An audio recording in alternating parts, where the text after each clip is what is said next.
வரப்போகிற காலத்தில் அரசியல் மேடைகளில் அவர் பேசும்பொழுது ஊழல்வாதிகளுக்கு ஓட்டு போடாதீங்கன்னா அதில் அதிமுகவும் இருக்காங்களா இல்லையான்னு சொல்லணும். ஊழல் கட்சி எதுன்னு எக்ஸ்போஸ் பண்ணணும், காசு கொடுக்குற கட்சியை எக்ஸ்போஸ் பண்ணணும். அது நீங்கள் பண்ணாத இருந்தீங்கன்னா இந்த மாதிரி வெறும் பொதுப்படையாக பேசிட்டு போகிறதுல ஒன்றும் பிரயோஜனம் இல்லை.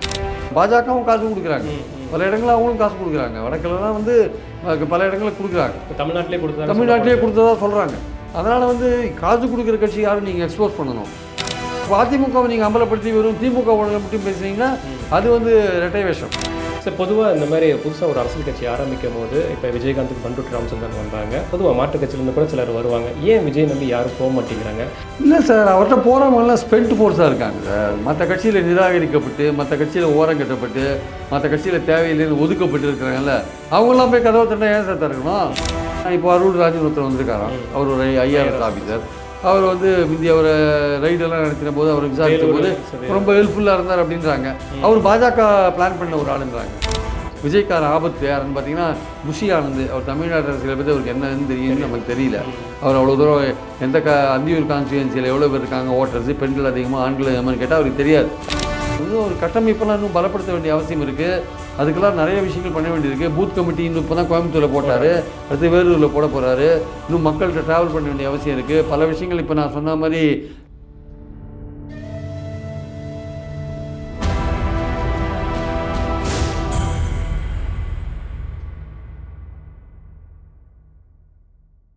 சார், இன்றைக்கி விஜய் பேசுனது முக்கியத்துவமாக ஒன்று பார்க்கப்படுது சார். என்னென்னா அந்த காசுக்காக வாக்கு, என்ன தொடர்ந்து தான் பேசிகிட்டு இருக்காரு, காசுக்காக வாக்கு அப்படின்னு சொல்கிறது. இன்றைக்கி அந்த பேச்சு எப்படி சார் நம்ம பார்க்கலாம் அந்த விஷயத்தை? கண்டிப்பாக முக்கியமான ரொம்ப நல்ல பேச்சுங்க. அதாவது நீட் விஷயத்தில் நீட்டு மட்டுமே உங்கள் கனமாக இருக்கக்கூடாதுன்னு சொன்ன விஷயம் இருக்குல்ல, அது முக்கியமான விஷயம். இன்றைக்கி இளைஞர்கள் வந்து பல்வேறு இளைஞர்கள் வந்து அதுவும் +2 படிச்சுட்டு டாக்டர் இருக்காங்கள நிறைய பேர் இருக்காங்க. ஆனால் அந்த நீட் வந்து பெரிய தடையாக இருக்குது. அதனால் விரக்தி அடைஞ்சு தற்கொலை பண்ணிக்கிறவங்க எண்ணிக்கை ஏறிட்டே இருக்குது. அதனால் நீட் மட்டுமே இல்லை, உங்களுக்கான ஆப்பர்ச்சுனிட்டி வெவ்வேறு வடிவத்தில் புதுசாக பல விஷயங்கள் வந்துட்டுருக்கு. நீங்கள் அதை மட்டுமே வந்து ஒரு கனவாக நினச்சிக்காதீங்கன்ற ஒரு விஷயம் வந்து இன்றைக்கி இளைஞர்களுக்கு தேவைப்படுற ஒரு முக்கியமான அட்வைஸாக இருக்குது. அதே மாதிரி இன்னொன்று சொல்கிறாரு, நல்லவங்களாக பார்த்து ஓட்டு போடுங்க, ஊழல்வாதிகளாக பார்த்து ஓட்டு போடுங்கன்றார். ஆனால் அவர் விஜய் ஒரு விஷயத்தை தெளிவுபடுத்தணும். விஜய் வந்து அதிமுகவோட கூட்டணி சம்மந்தப்பட்ட பேச்சுவார்த்தையை ஏற்கனவே நடத்தியிருக்காரு, அவங்க ஆட்கள் நடத்தியிருக்காங்க. அப்போ அதிமுக ஊழல் நினைக்கிறாரு இல்லையா, அது சொல்லணும், அவர் வெளிப்படையாக சொல்லணும். அது அந்த கூட்டத்தில் இன்னைக்கு கூட்டத்தில் அவர் சொல்ல முடியாது, ஸ்டூடெண்ட்ஸ்கிட்ட பேசுகிறார்.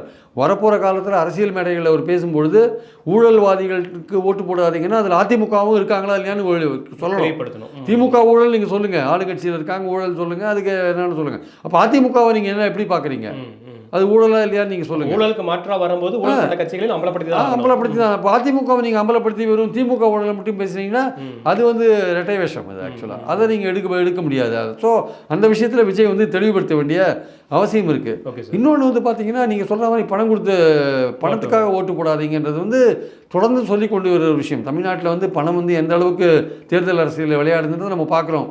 அவர் வந்து அதுலேயும் வந்து தெளிவாக சொல்லணும். அரசியல் மேடைகளில் யாருன்னு சொல்லணும், திமுக அதிமுக ஆண்ட கட்சி, ஆளுகிற கட்சி, அங்கே பதவியில் இருக்கிற மத்தியில் பதவியில் இருக்கிற பாஜகவும் காசு கொடுக்குறாங்க, பல இடங்களில் அவங்களும் காசு கொடுக்குறாங்க. வடக்கிலலாம் வந்து பல இடங்களில் கொடுக்குறாங்க, தமிழ்நாட்டிலே கொடுத்ததா சொல்கிறாங்க.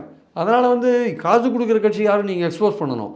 ஊழல் கட்சி எதுன்னு எக்ஸ்போஸ் பண்ணணும், காசு கொடுக்குற கட்சியை எக்ஸ்போஸ் பண்ணணும். அது நீங்கள் பண்ணாத இருந்தீங்கன்னா இந்த மாதிரி வெறும் பொதுப்படையாக பேசிட்டு போகிறதுல ஒன்றும் பிரயோஜனம் இல்லை. அதே மாதிரி பெரியாரை வந்து ஜாதி குப்பியில் அடைக்கிற அந்த TNPSCயோட UPSCயோட கொஸ்டின் பேப்பர், அதுக்கு ஒன்றிய அரசுக்கு வந்து கண்டனம் தெரிவிச்சிருக்கார். அது நிச்சயமாக அவர் பெரியாரை கொள்கை வழிகாட்டியாக வச்சிருக்கிறவர் வந்து இந்த கண்டனத்தை கண்டிப்பாக தெரிவிக்க வேண்டிய கட்டாயத்தில் இருக்கார். இன்றைக்கி அவர் பேசினது எல்லாமே நல்லா தான் பேசியிருக்காரு. அதில் கொஞ்சம் கிளாரிட்டி தேவை. நான் சொன்ன மாதிரி அந்த கிளாரிட்டியை வந்து அரசியல் மேடைகளில் கொடுத்தாருன்னா இன்னும் கொஞ்சம் வந்து மக்கள் வந்து அவரை பற்றி தெளிவாக புரிஞ்சுக்கிறதுக்கு சரியாக இருக்கும் ஆக்சுவலாக. சார், பொதுவாக இந்த மாதிரி புதுசாக ஒரு அரசியல் கட்சி ஆரம்பிக்கும் போது இப்போ விஜயகாந்துக்கு பண்ருட்டி ராமச்சந்திரன் வந்தாங்க, பொதுவாக மாற்று கட்சியிலேருந்து கூட சிலர் வருவாங்க. ஏன் விஜய் நம்பி யாரும் போக மாட்டேங்கிறாங்க? இது வரைக்கும் அந்த கூட்டணிங்கிறது கூட அவர் நிறையா ஓப்பன் பண்ணுறாங்க, கேட் ஓப்பன் பண்ணுறாங்க.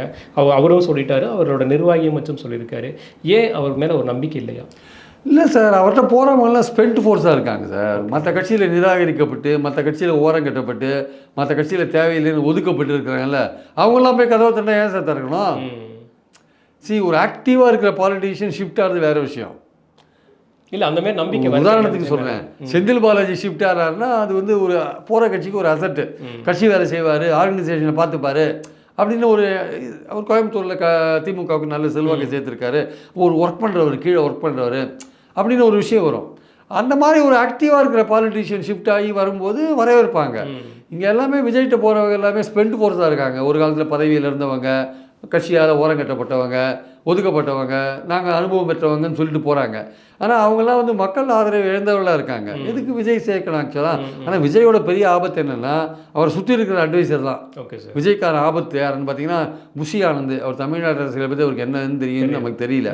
அவர் அவ்வளோ தூரம் எந்த அந்தியூர் கான்ஸ்டியூன்சியில் எவ்வளோ பேர் இருக்காங்க ஓட்டர்ஸ், பெண்கள் அதிகமாக ஆண்கள் அதிகமாக கேட்டால் அவருக்கு தெரியாது. தமிழ்நாட்டு ஜாகிரபிக்கல் தெரியாது, ஜாகிரஃபி தெரியாது ஆக்சுவலாக. அப்புறம் இவர் இருக்கார் ஜான் ஆரோக்கியசாமி, ரொம்ப நாள் மும்பையில் இருந்தார், அப்புறம் இங்கே வந்தார். அவருடைய இருக்குல்ல சார், மாற்றம் முன்னேற்றம் அப்படிங்கிற ஒரு அவரு கொண்டு வச்சார், ஃபெயில் ஆச்சு ஆக்சுவலாக. அவர் சீமானுக்கு வேண்டியவராக இருக்கார். அவர் எப்படி சீமானை வந்து எப்படி விஜயோட சேர்த்து வைக்கணும்னு ட்ரை பண்ண ஒரு நோக்கத்தோடு ஒர்க் பண்ணுறாங்க. Okay sir. அப்புறம் இவர் ஆதவ அர்ஜுனா, அவர் லாட்டரி அதிபர் மார்ட்டினோட ஆள். அவர் பாஜகவும் தாவேக்காவும் சேர்ந்தா பெட்டர்னு நினைப்பார். அவருக்கு வந்து என்னென்னா வந்து எப்படியாவது எம்பி ஆகணும், எம்எல்ஏ ஆகணும்னு அவர் நோக்கத்தில் அவர் அங்கே சேர்ந்திருக்காரு. விடுதலை சிறுத்தைகளை எப்படியாவது திமுக கூட்டணியிலேருந்து இழுக்கணுன்றது தான் அவருடைய அஜெண்டா. அவருக்கு ஆர்எஸ்எஸ் கொடுத்துருக்குற அஜெண்டா. அதில் அவர் ஒர்க் பண்ணிகிட்டு இருக்கார். அங்கே விடுதலை சிறுத்தைகளிலிருந்தே ஒர்க் பண்ணார். இப்போ அங்கே முடியலைன்னா அங்கேருந்து இங்கே வந்து ஒர்க் பண்ணிகிட்ருக்காரு. அதுதான் அவங்க. ஏன்னா லாட்ரி மார்ட்டின் வந்து பாஜகவுக்கு ஆதரவாளர் தான், அதில் எந்த சந்தேகமும் நெருக்கமாக தான் சார். பணம் கொடுப்பார் சார், தேர்தல் நிதி கொடுப்பாரு. அப்படி தேர்தல் நிதி ஸ்டாலினோட ஒரு பேரணியில் கூட நடந்து போகிற எல்லாம் பண்ணுவார். பட் ஆனால் அப்படி போகிறவர் அவ்வளோ நெருக்கமாக இருக்கிறவருக்கு ஏன் ஆதவ அர்ஜுனாவுக்கு வந்து திமுக எதுவும் சீட் கொடுக்கல? அவர் கேட்டார்ல எம்பி போஸ்ட்லாம் கொடுத்து ஏமாந்தானே வெளில வந்தார். அவர் ஏமாந்து தானே வெளில வந்தார். ஏன் கொடுக்கல? திமுக வந்து அந்த இடத்துல கரெக்டாக அவரை எந்த இடத்துல நிற்க வைக்கணுமோ அந்த இடத்துல அவங்கள நிற்க வச்சுட்டாங்க அவளை ஆக்சுவலாக. ஸோ அதனால் வந்து எதுக்கு சொல்ல வரேன்னா, இப்போ அருள் ராஜன் ஒருத்தர் வந்திருக்காராம். அவர் ஒரு ஐஆர்எஸ் ஆஃபீஸர். அவர் வந்து முந்தி அவரை ரைடெல்லாம் நடத்தின போது அவரை விசாரித்த போது ரொம்ப ஹெல்ப்ஃபுல்லாக இருந்தார் அப்படின்றாங்க. அவர் பாஜக பிளான் பண்ண ஒரு ஆளுன்றாங்க. பாஜக அவரை பிளான் பண்ணியிருக்கு, பாஜக ஆளாக தான் அவர் அங்கே வராரு அப்படின்னு சொல்கிறாங்க. அது எவ்வளோ தூரம் உண்மை நமக்கு தெரியாது. அந்த ரகுபதி சொல்கிறாரு விஜயே சி டீமாக தான் இருக்கார் பாஜகவுக்கு, பி டீம் வந்து அதிமுகனா சி டீம் வந்து விஜய்ன்றாரு. பட் அந்தளவுக்கு அப்படி சொல்ல வேண்டிய அவசியம் இல்லைன்னு நான் வெளிப்படையாக இப்போ பாஜகவை எதிர்த்து தான். அதான் நான் அதை நம்பலை. நம்ம அதை எடுத்துக்க வேண்டிய அவசியம் இல்லை. பட் ஒவ்வொரு மாதிரி விமர்சனம் இருக்குது. நமக்கு என்னென்னா டூ மெனி குக்ஸ் அங்கே இருக்காங்க. விஜயை சுற்றி டூ மெனி குக்ஸ் இருக்காங்க.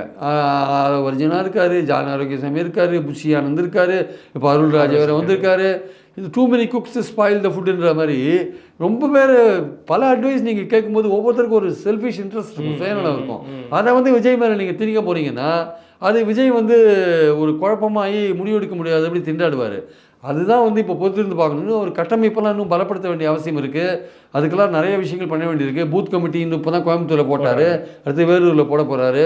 இன்னும் மக்கள்கிட்ட ட்ராவல் பண்ண வேண்டிய அவசியம் இருக்குது. பல விஷயங்கள் இப்போ நான் சொன்ன மாதிரி நிறைய விஷயங்கள் வெளிப்படையாக அவருன்னு பேச வேண்டிய அவசியம் இருக்குது. அதெல்லாம் பேசினா தான் தெரியும் ஆக்சுவலாக வந்து. நிச்சயமாக சார். தொடர்ந்து உரையாடுவோம். நன்றி சார். நன்றி சார். தேங்க்யூ.